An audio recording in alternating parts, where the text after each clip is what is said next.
반갑습니다. 장종료 시장점검입니다. 예, 코스피 지수가 2,400선을 내주면서 이제 중심선까지 밀렸는데 지금 투자 심리가 굉장히 좋지 않은 상황입니다. 그러면 이 반등을 했던 그 동력과 그리고 지금 조정을 받은 원인을 따져봐야 되는데 사실 뭐 근본적으로 따져보면 그렇습니다. 누가 샀으니까 오르는 거고 누가 팔았으니까 내리는 거다.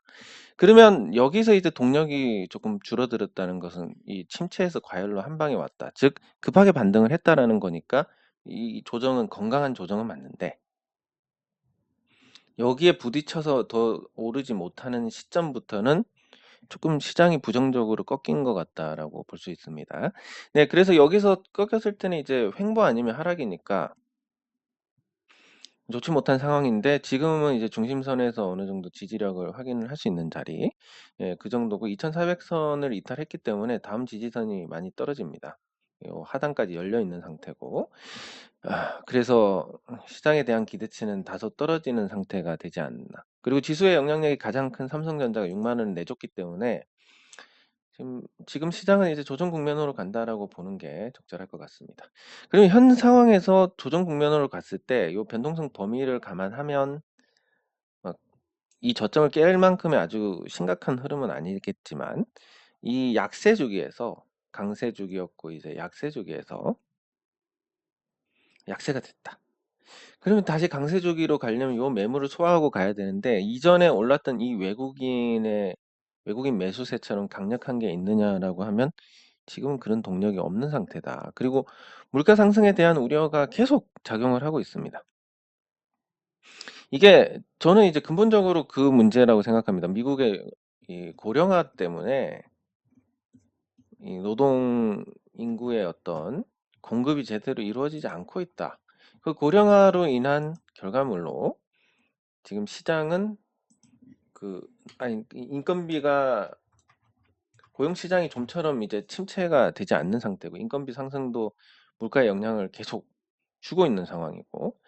네, 그래서 이제 이대로 간다면 금리 인하를 할 만한 그런 계기를 만들기가 조금 어렵지 않나. 지금 뭐 속도 조절은 하지만 0.2%씩이라도 물가가 안 죽으면 계속 올리겠다. 그럼 4.5에서 7호, 또 다음번에 또 안 오르면 5, 5.25 뭐 이렇게 가게 됩니다. 그러니까 이런 부분들이 물가 상승이 이제 정점을 찍었다라는 인식에서 다시 정점이 아닐 수도 있다. 이런 상태로 가게 되니까 거기에 따른 어떤 부정적인 상황, 이게 이제 지금 시장에 반영이 되고 있다라고 볼 수 있습니다. 그러면 이제 고령화에 대한 부분을 생각을 해야 되는데 이 고령화에 대한 이론은 명확합니다. 노동 공급이 감소해서 실질 임금이 상승한다. 이론입니다. 예. 그리고 두 번째는 고령층이 낮은 저축률과 높은 소비율을 보인다. 그러니까 오히려 소비가 증가한다라는 이런 아이러니를 볼 수 있는데 근데 이 분야는 명확합니다. 소비가 증가하는 분야는.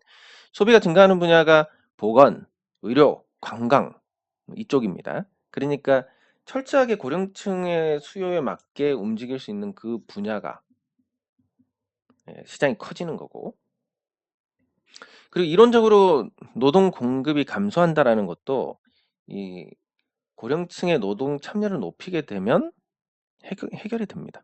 근데 이제 이 흐르몬 차원에서 본다면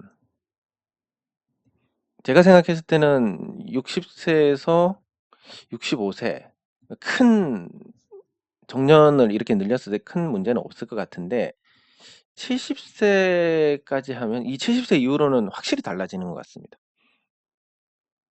예, 여기가 진짜 한계입니다. 그래서 이 고령층의 노동 참여를 연장한다 하더라도 한계가 명확하기 때문에 거기에 따른 어떤 또 문제가 분명히 존재를 하고 그리고 노동 생산성이 하락하기 때문에 경기 침체를 가속화하는 특징이 있습니다. 그래서 이 지금 노동 시장이 생각보다 잘 버틴다라는 것은 이게 노동 공급이 감소해서 그런 것인데 이 노동 공급의 감소에 대한 어떤 해법이 없다면 결국은 경기 침체로 갈 수밖에 없는 굉장히 오판을 하기 딱 좋은 그런 상황이고 미국 연준이 금리를 여기서 계속 올려대게 되면 연착륙은커녕 경제 위기, 금융 위기가 올 가능성이 굉장히 높아지는 상황으로 볼 수 있습니다. 그래서 사실 주식 투자는 쌀 때 사야 되니까 지금 분명히 싼 건 맞는데 언제 비싸질 것이냐. 인플레이션이 계속 작동하는 환경에서 주식이 가장 좋은 선택지인데, 근데 그게 과거의 잣대가 아니라 최근의 잣대, 그러니까 부채 문제라든지 이런 복합적으로 따져봐야 될 부분들이 많기 때문에 선뜻 주식시장이 오르지는 않을 것이다. 이렇게 보면 내년에도 큰 기대를 하기는 어렵다라고 봐야 될 것 같습니다. 그렇지만 이제 또 기업들이 이 해외 이전을 해서 이 인건비를 낮추는 것도 생각할 수 있는데, 오히려 지금 미국은 이 노동시장이 어떤 문제냐면, 미국에서 생산해라. 공급망 재편을 합니다. 미국에서 생산해야 되니까 오히려 경기 침체든 이 자체의 어떤 노동 공급이 감소하든 노동 비용이 올라가든 미국에 대한 투자가 늘어나고 있습니다. 그러니까 지금 인플레이션은 물론 이제 정점은 찍었다라고 보지만 2% 이하로 가려면 정말 오랜 시간이 걸리지 않을까. 이렇게 보는 게 맞을 것 같고, 그리고 이제 환율의 문제라든지 뭐 실질적인 자산이 어떻게 됐냐라든지 이 고령화와 관련된 아주 다양한 문제와 그게 이제 어느 정도 연구 결과도 있기 때문에 단기적으로는 임금 인상을 가져오는 요인이지만 중장기적으로 경기 침체를 피할 수 없게 만든다. 그래서 일본처럼 장기간 디플레이션이 야기가 돼서 그리고 이 총 인구 성장률이 떨어지는 과정에서, 그리고 소비 증가의 기여가 없는 특정 분야에만 시장이 커지는 부분, 그리고 부동산 수요 둔화가 자산 가격의 하락을 촉발한다는 거, 이런 부분들까지 더해가지고 중장기적인 관점에서 고령화는 분명한 디플레이션 요인입니다. 그래서 미국의 어떤 상황을 보면 지금 금리를 열심히 인상을 하고 있고 그 기조가 멈추지는 않을 것 같은데 속도 조절을 하지만 나중에 또 급하게 내려야 될 상황이 만들어질 겁니다. 그 사이에 우리가 해야 될 거는 독자적인 우리 물가, 우리 상황에 맞는 독자적인 통화 정책을 취해야 되는데 그게 과연 가능할 것이냐. 굉장히 좀 걱정이 많습니다. 그래서 주식 투자를 산뜻하기 어려운 상태가 내년까지 이어지지 않을까. 올해는 사면 안 되는 자리였고 9월 말까지. 그리고 9월 말부터 이제 사도 되는 자리긴 한데 이제는 단기적으로 부담이 있으니까 여기는 또 탐탁치 않은 자리고. 조정받으면 다시 사도 되지만 그 기대치는 굉장히 제한적이다. 이렇게 이제 시장을 정리를 해볼 수가 있겠습니다. 네, 그리고 오늘 특징주로 보면 이마트, 단연 이마트인데 이마트가 이제 바닥을 치고 거래량을 동반해서 단기 고점을 넘어섰습니다. 그래서 이게 이제 순차적으로 상승 기조를 만드는 굉장히 좋은 흐름인데 기술적으로만 본다면, 그리고 이 하락 추세를 극복하는 요 타이밍이기 때문에 더더욱 좋은데. 근데 이제 이 배경을 보면 정부가 이제 대형 마트에 대한 영업 규제를 푼다라고 합니다. 지역별로. 이 영업 규제를 풀어야 되는 게 과연 쿠팡이나 이커머스나 요런 업체들, 쿠팡도 이커머스에 포함이 되겠지만 이 이커머스하고 대형마트하고 비교했을 때 재래시장에 타격을 어디에서 주느냐 그러면 당연히 이제 이커머스가 훨씬 더 큰 영향을 주게 됩니다. 대형마트 같은 경우는 그 어쨌든 거리가 있으니까 접근성에 따라서 재래시장에 가까우면 재래시장 가실 수도 있는 거고, 그런데 이 자리에 앉아서 인터넷으로 주문을 해버리게 되니까 여기에 어떤 대응을 할 방법이 없습니다. 그래서 대형마트가 이제 규제를 할 필요가 없는 상태가 됐고, 그래서 뭐 지정 휴무나 이런 걸 이제 각 지역 상황에 맞게 이제 해제를 하고, 그리고 그 새벽 배송, 그리고 24시간 배송을 가능하게 한다면 쿠팡의 어떤 지금 물류센터 확보나 이런 부분에서 어마어마한 투자를 하고 있는 것과 비교해서 이마트는 별다른 투자 없이도 전국에 있는 이 이마트 지점을 통해서 물류망을 갖출 수 있게 됩니다. 규제만 없다면 그냥 물류 창고로 써도 되니까. 근데 접근성은 쿠팡 물류 창구보다는 여기가 이마트가 훨씬 좋다. 이 순식간에 규제 해제로 분위기가 돌변을 하는 겁니다. 그러니까 그 이전에 쿠팡한테 밀릴 것이다라는 이유로 만약에 떨어졌다면 지금은 그 반대 이유로 오를 것이고 어느 정도 주가를 회복하게 될 것인데 내수주기 때문에 외부 영향을 그렇게 받지 않는다. 그리고 낙폭 기술적 반등을 해서 낙폭의 절반만 회복한다 하더라도 18만 원대에서 8만 원대. 그러면 이 중간값으로 가자면 13만 원 정도 목표치를 줄 수 있습니다. 단기적으로. 그럼 기세가 있으니까 한 조금 더 갈 거고.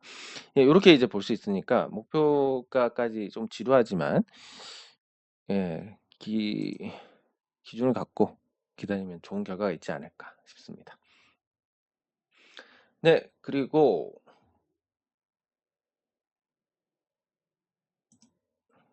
상강 M&T SK가 인수한 이후로 이제 평가가 계속 갈리고 있는데 이런 평가에서 어떻게 될지 모르겠다라는 도저히 예측 불가능하다 이러면 이제 수급을 보면 됩니다.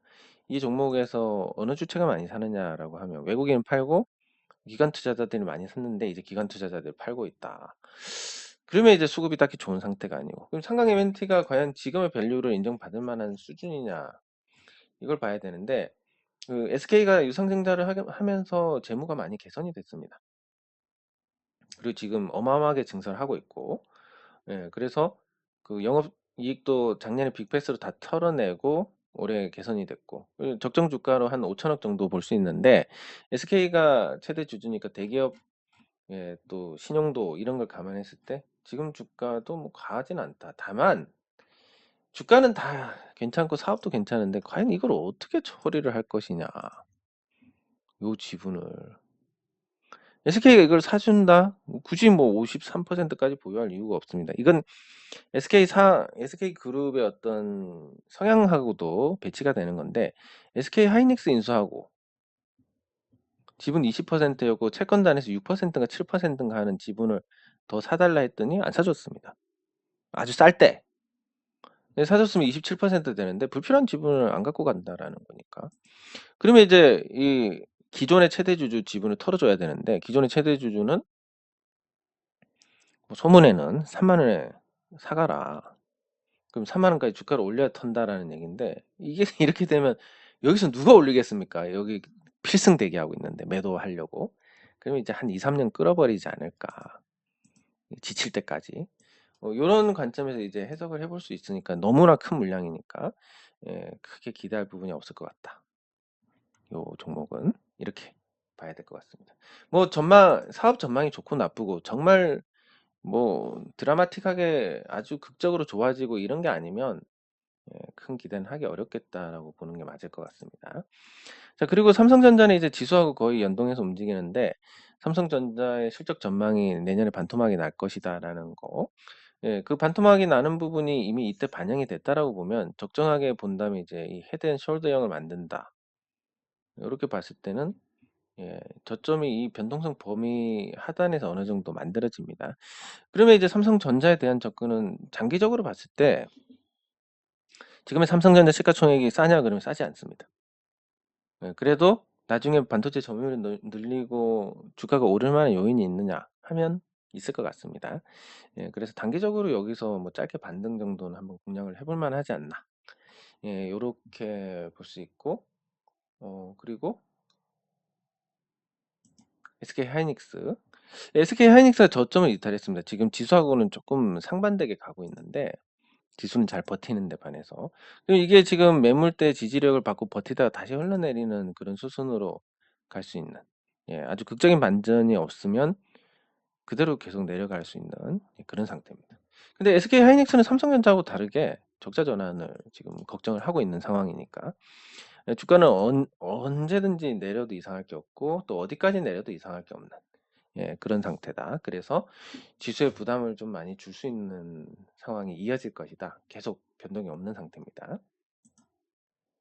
네, 그리고 OCI인데 지금 중국 업체들 증설하고 이런 부분들이 계속 부담으로 작용하고 있습니다. 이게 지수가 오를 때도 같이 안 오르고 내릴 때 지금 계속 내리고 있는데 이런 게 차트에 답이 모두 있는 게 아니라 이런 상황을 빗대어 보면 왜 얘가 못 오르고 이렇게 눌려질까? 실적도 좋고 폴리실리콘 가격도 양호하고 태양광 수요도 늘어난다는데 왜 이럴까라는 부분에서 이 차트만 보면 '왜 이렇게 눌려지고 못 올라갈까?'라는 부분을 상황으로 이해를 해야 된다. 그러니까 차트 보고 '이건 나쁘다, 좋다.' 예측을 하는 도구가 아니라 그렇게 봐야 됩니다. 예, 그래서 지금 이 OCI 같은 경우는 이제 이 빔을 한 대 맞았고 이제 본격적으로 하락이 전개가 될 가능성이 높은데 그 아마 중국에 대한 덤핑, 그러니까 미국에서 덤핑 판정을 하고 그렇게 되면 다시 적자로 돌아설 가능성이 높은.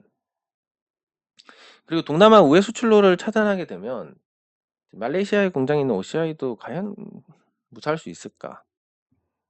예, 왜냐면 어쨌든 원료가 다 중국에서 넘어오니까 모듈 원료가. 예, 이런 걸 봤을 때 이미 이제 하락에 대한 시작이 됐다라고 보는 게 맞을 것 같고, 이 단기 저 8만 원대 중반을 깨고 나면 이제 보다 가속도를 내는, 예, 그런 흐름이 전개가 될 거니까 당장 실적이 좋고 양호하다고 해서 긍정적으로 볼 수 없는, 미래 가치가 계속 깎여 나가고 있는, 생존 자체가 조금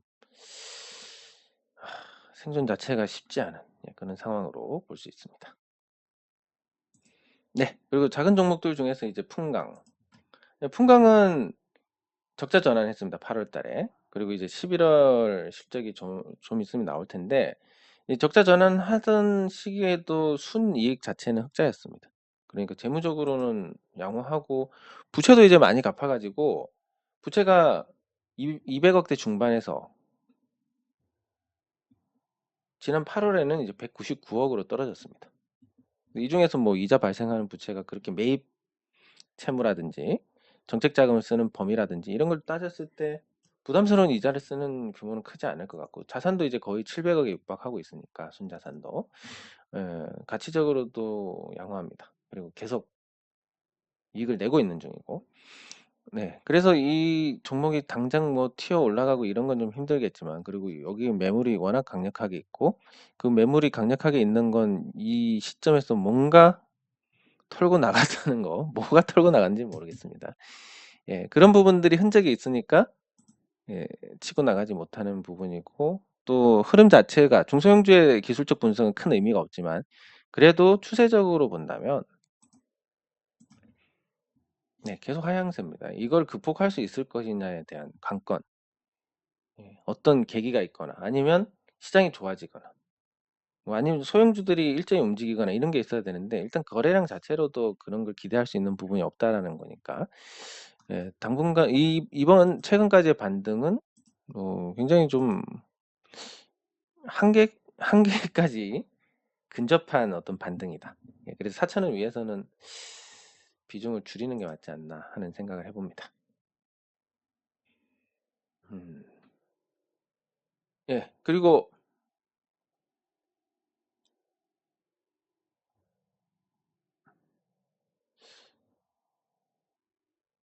그리고 현대차, 예, 또 봐야 되는데, 예, 지금 이제 현대차 전기차 판매량이 많이 줄었다는 얘기가 나오고 있습니다. 그러니까 실질적으로 무역 장벽에 대한 어떤 확인이 되는 셈이고, 이 전기차 시장이 과연 선점이 중요하냐라고 보면 테슬라를 봤을 때 분명히 중요한 것 같습니다.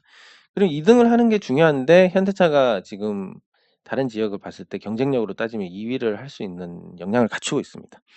근데 현대차가 미국 시장에 진입하는 부분이 막히니까, 예, 거기에 따른 어떤 또 부정적인 영향, 예, 이런 부분들이 지금 주가 전반에 반영이 되고 있고, 실적하고 큰 연관은 없습니다. 전기차 생산이 전체 자동차에서 차지하는 비중이 매우 낮으니까.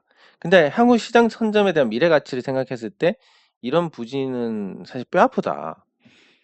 계속 테슬라 밑에 2위를 유지하고 있다가 뭔가 테슬라를 능가하는 제품이 나오면서 분위기를 바꿔 나가면, 그래서 과거에 오비 맥주하고 하이트 맥주하고의 어떤 역전처럼 뭔가 한 방을 기대할 수 있는 그런 분위기였다면, 미국 무역 장벽으로 인해서 그 기회 자체가 없을 것 같은 느낌? 예, 그게 이제 주가 하락을 야기한 요인입니다. 그건 뭐 규제 받는다고 몇 대 더 판다고 이거지만, 예, 미래 가치에 대한 어떤, 예, 변화가 있었고 거기다 리콜하고 이러다 보니까 평가가 매우 나빠진 이런 상황으로 볼 수가 있겠습니다. 예, 그래서 지금 현대차가 분명히 좋고 역대 최대 실적인데도 주가가 못 움직이는 것이고, 그 미래 가치라는 게 도대체 얼마나 대단한지는 모르겠지만 당장은 투자자들을 움직일 수 없는 동력이 되는 건 분명하고, 그리고 수급 여건도 나쁘고, 그래서 당분간 이제 에너지를 채울 때까지는 큰 기대를 할 수 없는 상황이 이어질 것 같습니다.